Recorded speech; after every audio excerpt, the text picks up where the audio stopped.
The moment I saw it, the world tilted on its axis.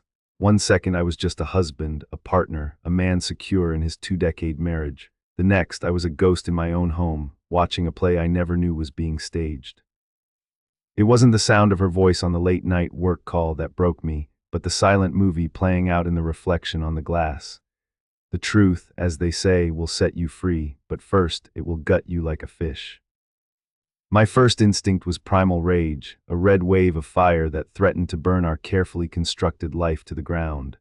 But then, a colder, more patient thought surfaced.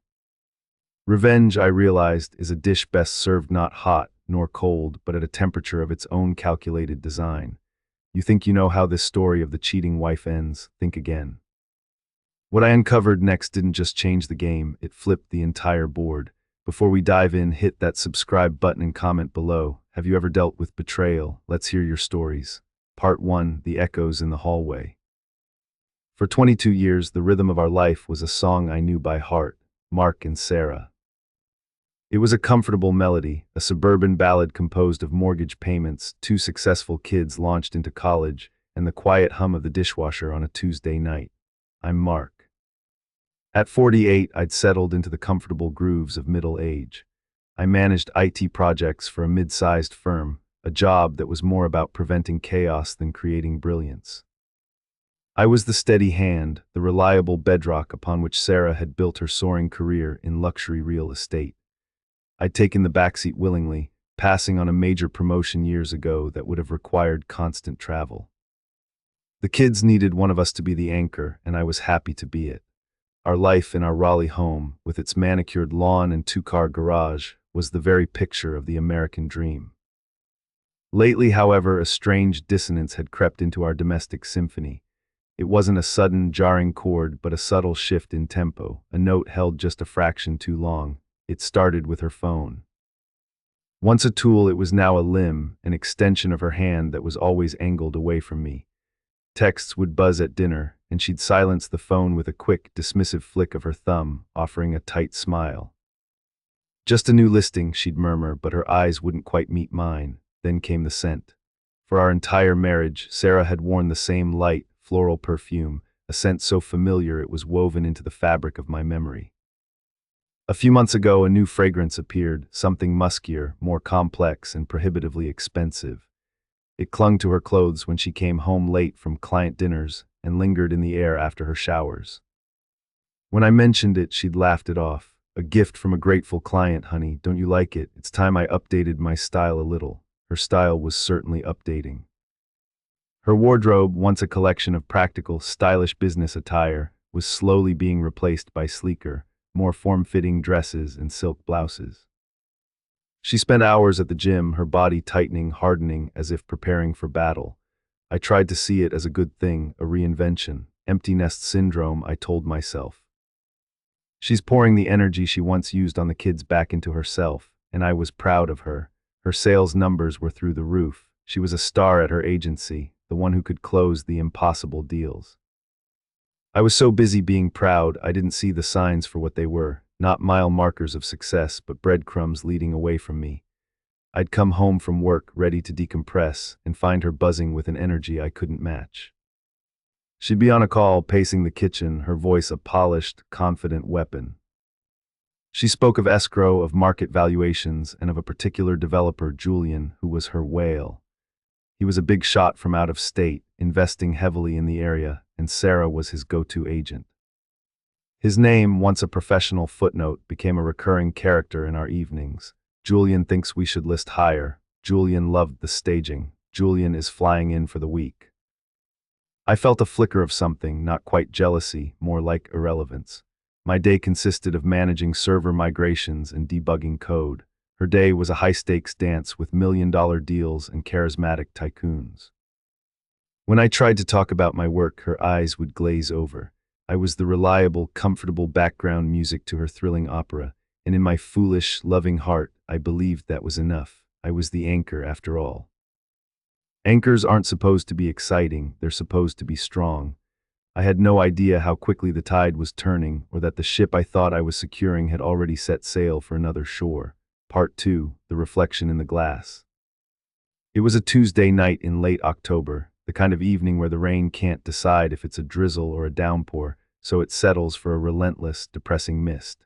The windows of our house wept with condensation. I was in my home office, a small, cluttered room that served as my command center, wrapping up a final report. My world was one of neat columns and verifiable data, a comforting illusion of order. Sarah was in the sunroom at the other end of the house.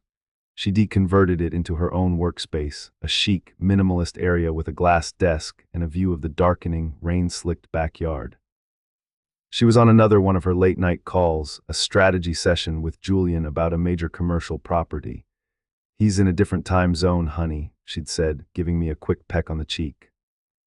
"This is the only time he could do. I'll be quick." An hour later, she was still at it. I didn't think much of it until a notification popped up on my laptop screen.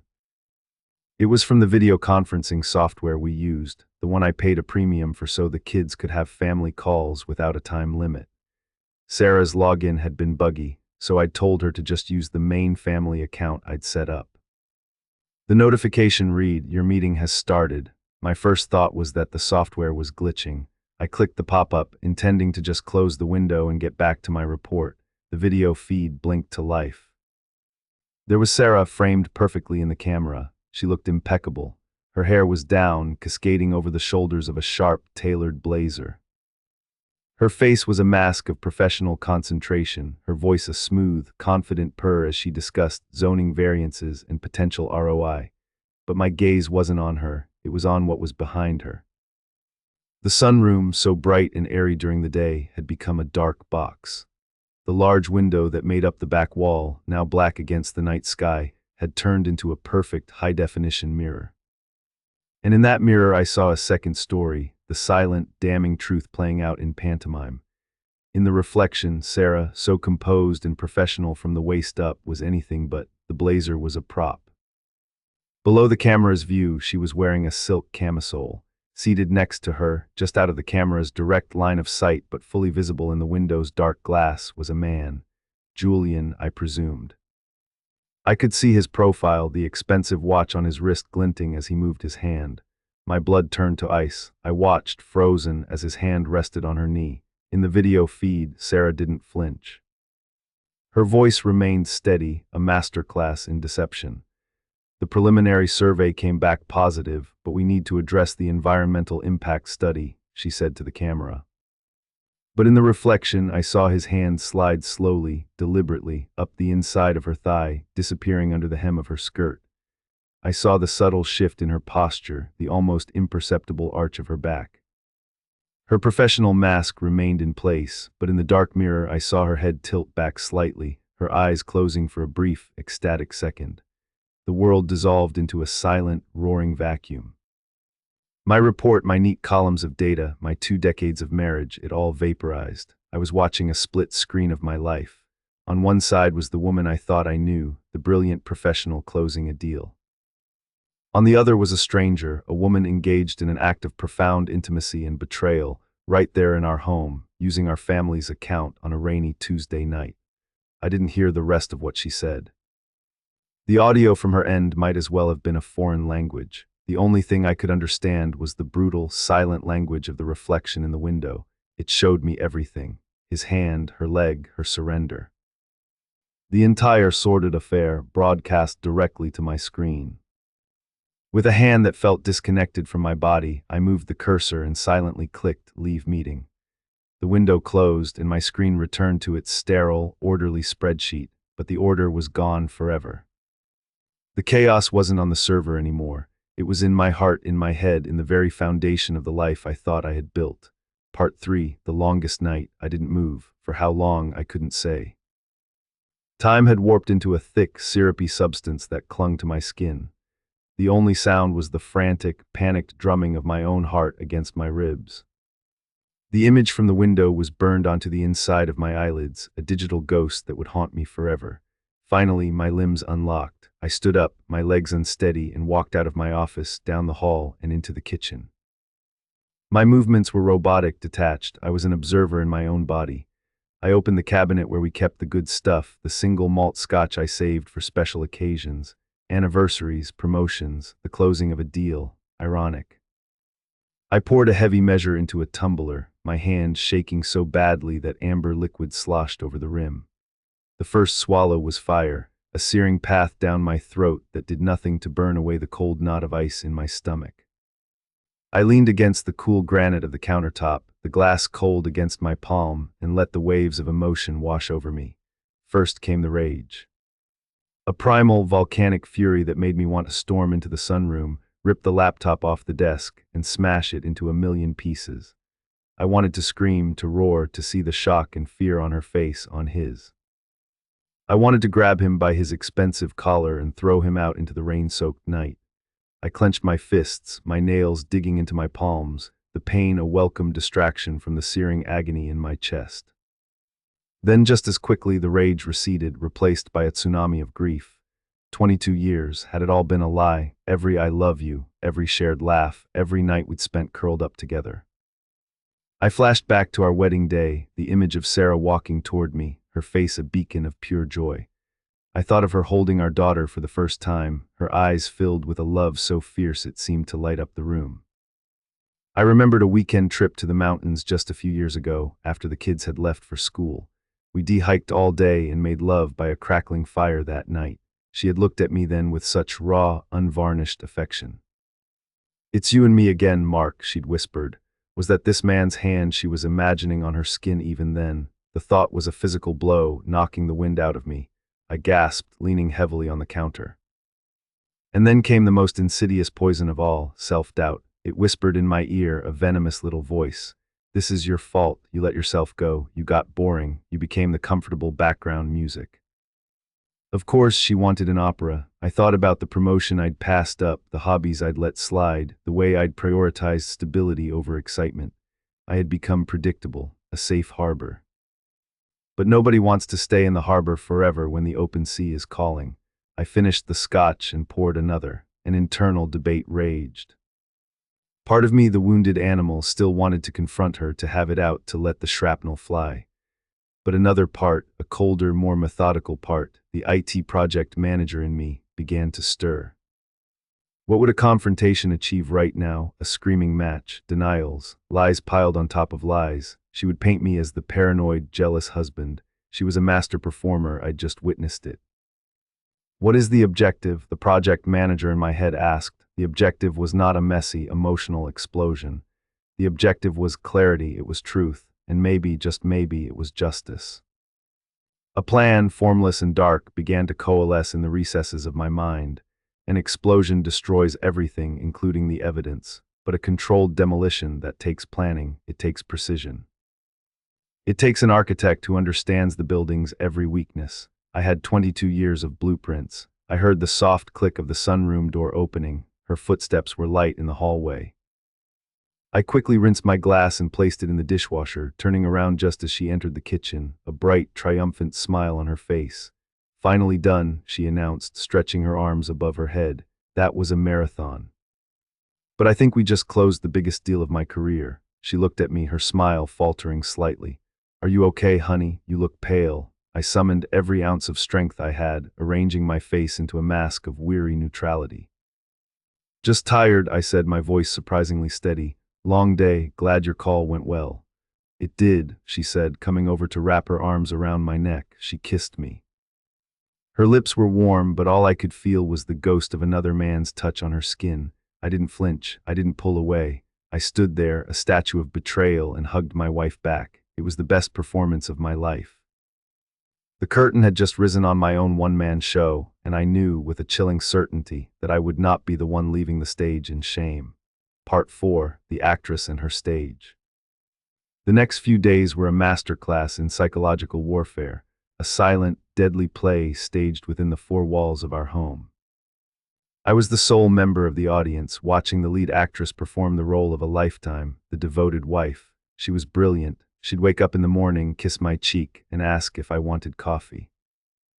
She'd call me in the middle of the day just to check in.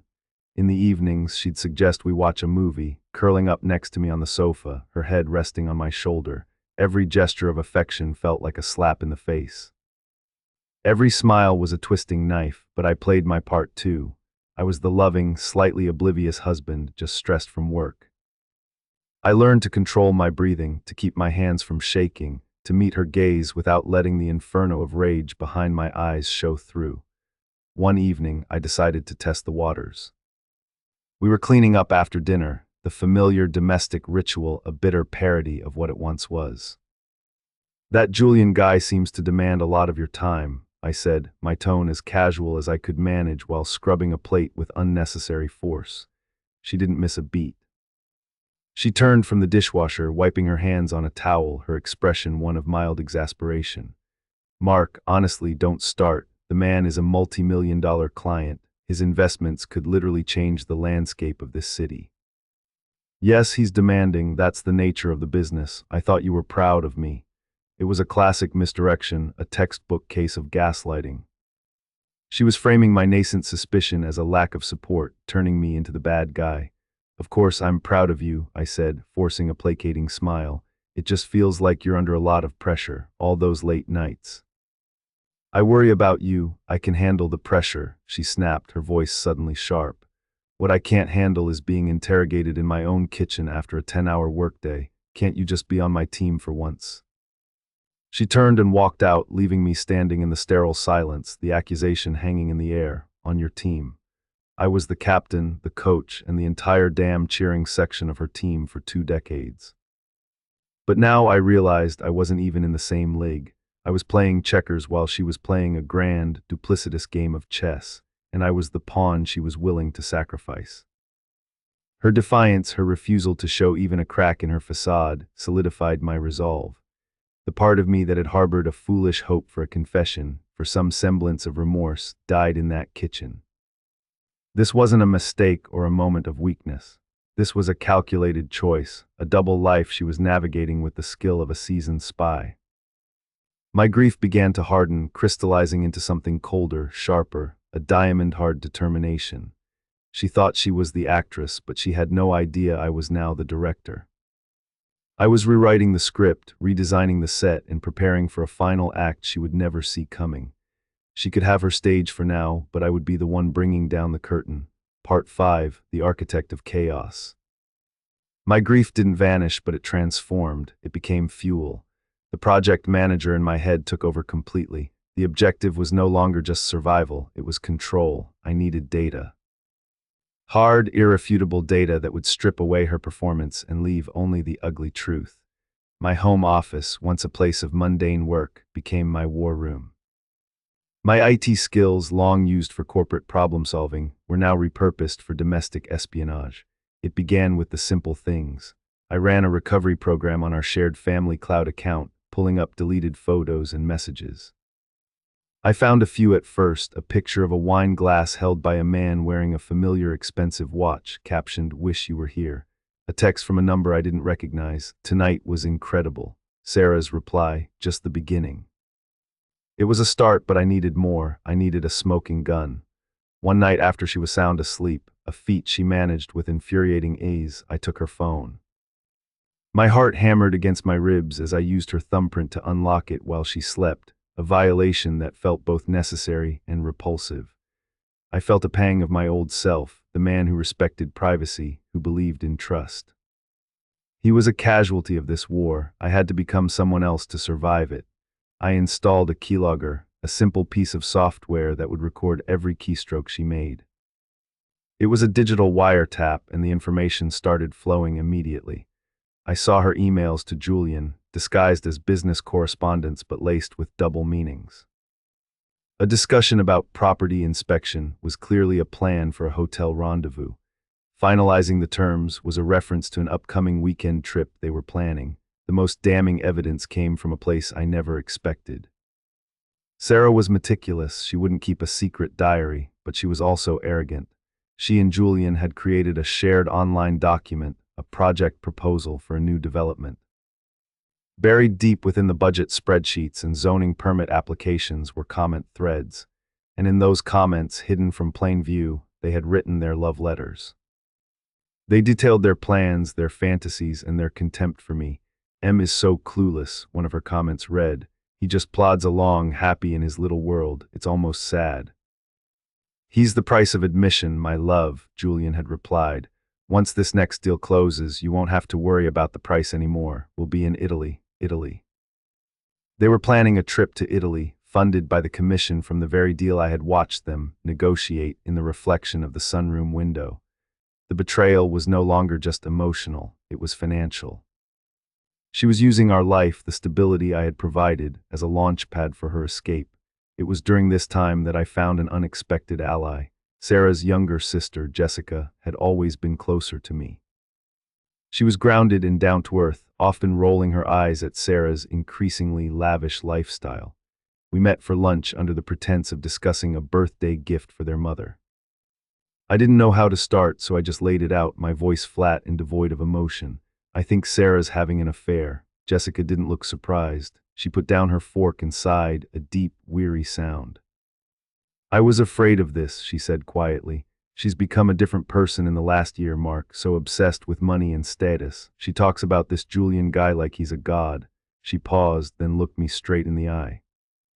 What are you going to do? I don't know yet, I admitted, but I need to be smart about this. She'll deny everything, Jessica warned. She'll turn it around on you so fast your head will spin. I know, I said. That's why I need proof, incontrovertible proof, Jessica nodded slowly.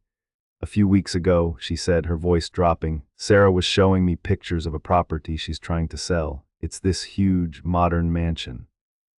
She swiped one photo too far and it was a picture of her and him, on a boat. She tried to play it off, said it was a client entertainment thing, but the way he was looking at her, it wasn't professional. Do you have the picture? I asked, my heart quickening. No, she said, but I know the property. It's that new glass monstrosity up on Hawthorne Hill. She's hosting a massive open house there in 2 weeks. Her boss, all her colleagues, he'll be there. She's been calling it the biggest night of her career. A new gear clicked into place in my mind, a public stage, a captive audience. It was perfect. The architect of chaos in my head began to draw up a new set of blueprints. This controlled demolition would not be quiet, it would be a spectacle. Part 6, the property viewing. Before the grand finale, there was a dress rehearsal. Sarah announced one Friday evening that Julian would be in town for the weekend to personally inspect the Hawthorne Hill property before the open house. He wants to stop by for a drink first, she said, avoiding my eyes. To go over the final strategy, it's important we present a united front. A united front. The irony was so thick I could have choked on it. Of course, I said with a serene smile. I'd love to finally meet the man who's been taking up so much of my wife's time. The hour before he arrived was surreal. I watched Sarah get ready, the meticulous process of her transformation. The expensive dress, the professionally applied makeup, the dab of that musky perfume on her wrists. She was arming herself, preparing for a performance. I, in turn, put on a pair of jeans and a comfortable sweater. I was playing the part of the unassuming, non-threatening husband. The stage was set. When the doorbell rang, I was the one who answered it. Julian was exactly as I had pictured him, tall, tanned, with perfectly coiffed silver hair and the easy, predatory smile of a man who had never been told no. He wore a blazer that probably cost more than my car's transmission, and when he extended his hand, the heavy gold watch I recognized from the reflection gleamed under the porch light. You must be Mark, he said, his voice smooth as aged whiskey. Julian Vance, it's a pleasure to finally meet you. Sarah speaks so highly of you. I shook his hand, my grip firm. She mentioned you too, I replied, letting a small, knowing smile play on my lips. I saw a flicker of something in his eyes, a momentary disruption in his polished façade. He stepped inside, his gaze sweeping over our home with a dismissive air. Sarah rushed forward, playing the gracious hostess. Julian, so glad you could make it. Can I get you a drink, scotch? Perfect, he said, his eyes locking with hers for a fraction of a second too long. I watched them. I watched the way he stood just a little too close to her, the way she mirrored his posture. They were a matched set. I felt like a piece of outdated furniture in my own living room, but instead of anger, I felt a strange sense of calm. I was no longer a participant in their drama. I was a scientist observing rats in a maze of their own making. I made small talk, asking him about the market, about his flight. My internal monologue, however, was running a different script, a stream of dark, sarcastic commentary. Nice watch, Julian. Did Sarah help you pick it out on your last business trip? Love the blazer. I'm sure it's easy to afford when you're leveraging other people's lives. The tension was palpable, a third guest in the room. They talked business, but the conversation was littered with landmines of subtext. When Sarah mentioned the stunning master bedroom at the Hawthorne property, Julian's smile was positively reptilian. "I'm sure it has incredible potential," he said, his gaze flicking to Sarah. "I had to get out before my mask slipped." "Well, I'll leave you two to your strategy session," I said cheerfully. "I've got to run to the hardware store before it closes. Need to fix that leaky faucet in the guest bath." I looked directly at Julian. "Can't have things falling apart, you know. A little preventative maintenance goes a long way." I walked out, leaving them alone. As I drove away, I looked back at my house. The lights were on, casting a warm, inviting glow. To any passerby, it was a picture of domestic tranquility. But I knew the truth. It was a crime scene. And the evidence was still being created. Part 7, setting the final scene. The 2 weeks leading up to the open house were the longest of my life. I lived a bifurcated existence. By day, I was Mark, the diligent husband, offering encouragement and running errands for Sarah's big night. By night, I was the architect, hunched over my laptop, meticulously assembling the pieces of my revenge. I compiled everything into a single, devastating presentation. The recovered text messages, the photos from the cloud, the damning comments from their project proposal document, highlighted in red. I even used my IT skills to dig a little deeper into Julian's finances. It turned out my whale was more of a guppy swimming in a sea of debt. He was highly leveraged, using the promise of future earnings to fund his lavish lifestyle. Sarah's big commission wasn't just for their Italy trip, it was to keep his house of cards from collapsing. She wasn't his partner, she was his next mark. The centerpiece of my presentation, however, was the video. I had set up a small, discreet security camera in the sunroom after the night of the discovery. I captured several of their video meetings. The footage was brutal. It showed them talking business to the camera while their hands were intertwined just out of view. It caught whispered words of affection when they thought the microphone was muted. It was the complete, unedited version of the play I had first seen in the window's reflection. My ally, Jessica, played her part perfectly. A week before the event, she called Sarah. "I'm so proud of you, sis. This open house is huge," she gushed. "Listen, I was talking to my friend who works in event tech, and he said for these high-end things, you need to have a bulletproof media setup. He suggested this great local guy, super reliable. You should have him come in and make sure all the smart screens and sound systems are networked perfectly. You don't want any technical glitches on your big night." Sarah, obsessed with perfection, took the bait.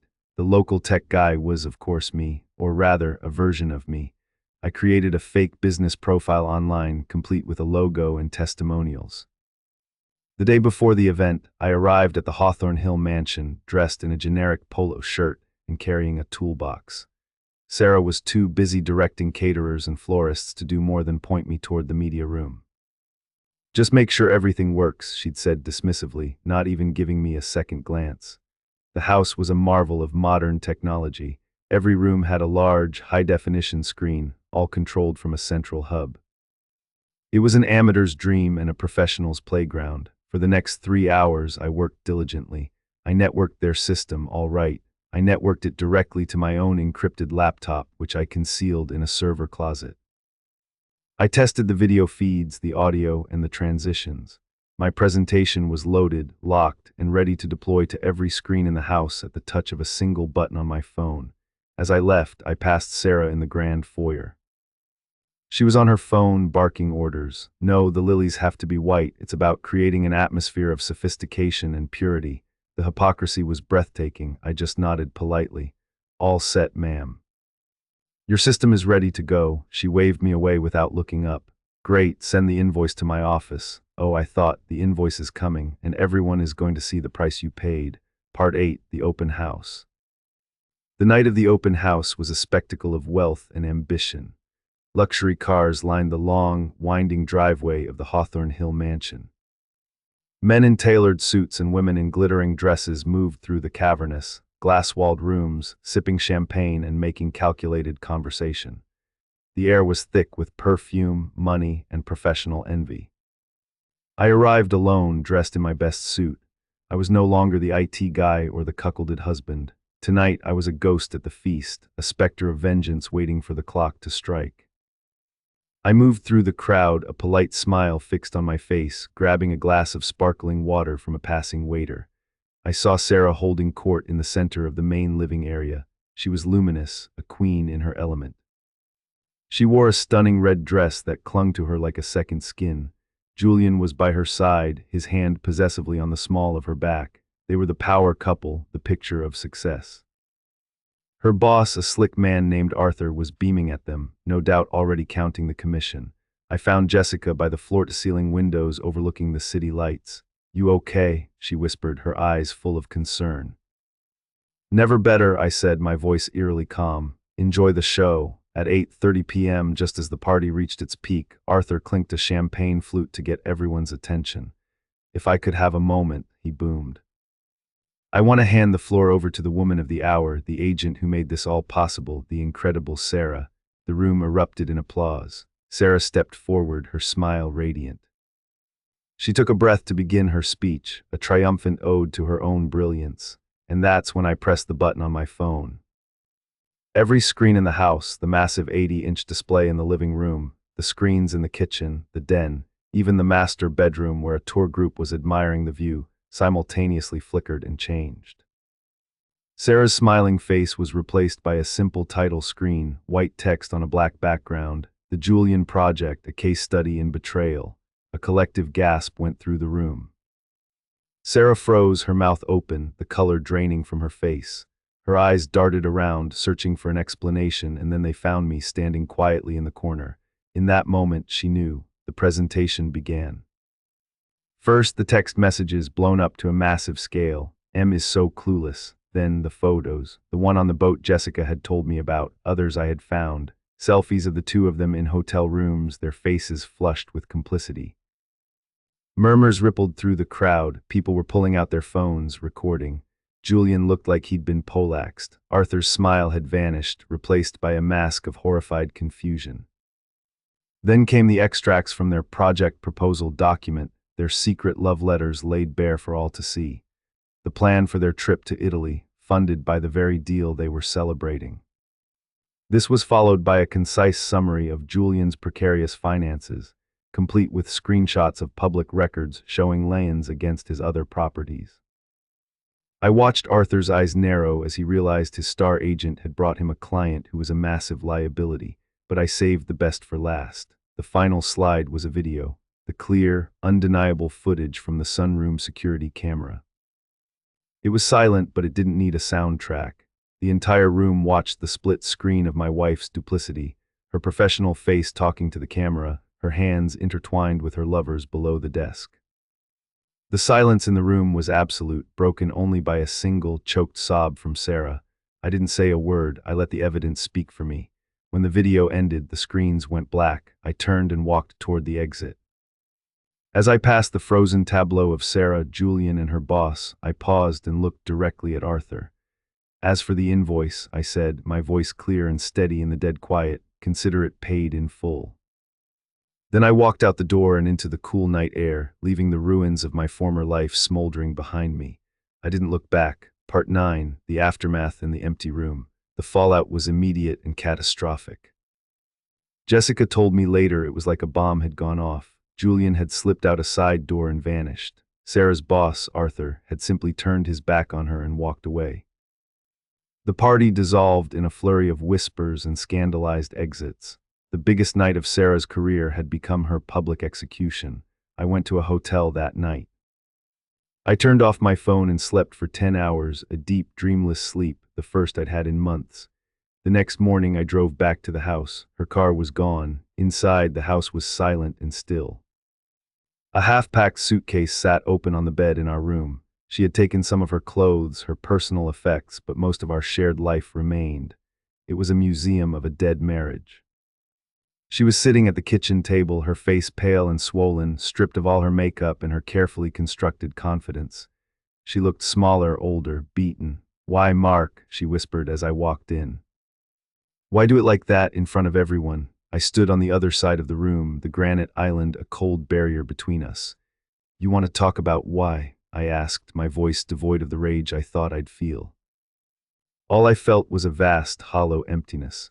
Why did you do it in our home? Why did you use our family video account? Why did you lie to my face every single day for God knows how long? I was unhappy, she stammered, the words sounding pathetic even to her own ears.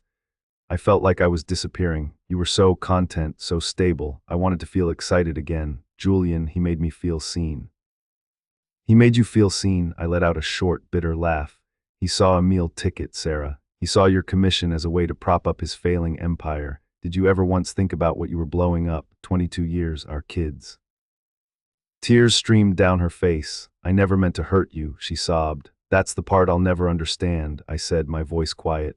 You didn't mean to hurt me, but you planned a trip to Italy with him. You mocked me in writing. You sat on a video call talking about business while he had his hand up your skirt. That takes a level of planning that goes way beyond not meaning to hurt me. In that moment, I looked at her and I didn't see a monster. I saw a deeply flawed, selfish, and broken person who had chased a fantasy and lost sight of every real thing in her life. I felt a flicker of something, not forgiveness, but a sad, detached pity. I wondered for a moment what might have been. What if I had confronted her that first night? There would have been screaming, broken dishes, a furious, messy end. It would have been quicker, hotter, but this was different.